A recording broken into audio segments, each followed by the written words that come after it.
প্রিয় ভাই এবং প্রিয় বোনেরা আমার, সামনে রমজান মাস চলে আসছে এবং এই রমজান মাসে অনেকে অনেক বিভ্রান্তির সম্মুখীন হয়, অনেকে অনেক সন্দেহের ভিতরে পতিত হয়। প্রিয় ভাই এবং প্রিয় বোনেরা আমার, যেমন উদাহরণস্বরূপ অনেকেই দেখা যায় মনের ভুলে কোনো কিছু খেয়ে ফেলেছে এবং এটাকে সে মনে করে তার রোজা ভেঙে গিয়েছে।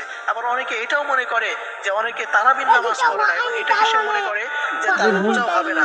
এবং একদিন দেখা গিয়েছে তার তারাবির নামাজ ছুটে গিয়েছে, এটাকে কেন্দ্র করে সে মনে করে আর আমি তো নামাজ পড়তে পারি না, আমি তাহলে রোজা রেখে কি করব, আমার রোজা তো কোনো কবুল হবে না, আমার রোজা কোনো গ্রহণযোগ্য হবে না। তো এই ধরনের অনেকে অনেক কাজ করে থাকে। প্রিয় ভাইরা আমার, আসুন আমরা এই বিষয়টি জানবো যে তারাবির নামাজ না পড়লে রোজা হবে কিনা। প্রিয় ভাইরা আমার, ফার্স্ট কথা হচ্ছে যে তারাবির সাথে রোজার কোনো সম্পর্ক নাই। এই তারাবির সাথে রোজার কোনো সম্পর্ক নাই। তারাবির নামাজ যদি আপনি পড়েন তাহলে এতে করে সওয়াব পাবেন, এটা নফল নামাজ, এটা হচ্ছে সুন্নতে মুআক্কাদা, এটা পড়লে আপনি সওয়াব পাবেন। কিন্তু রোজা এটা হচ্ছে ফরজ বিধান, আপনাকে রোজা থাকতেই হবে। আর তারাবির নামাজ যদি আপনি পড়েন তাহলে এতে করে আপনার সওয়াব হবে। এই জন্য তারাবির সাথে রোজার কোনো সম্পর্ক নাই। অনেকে মনে করে তারাবির নামাজ না পড়লে মনে হয় রোজা হয় না। প্রিয় ভাইরা আমার, আসলে বিষয়টি হচ্ছে দুইটার সাথে দুইটার কোনো সম্পর্কই নাই।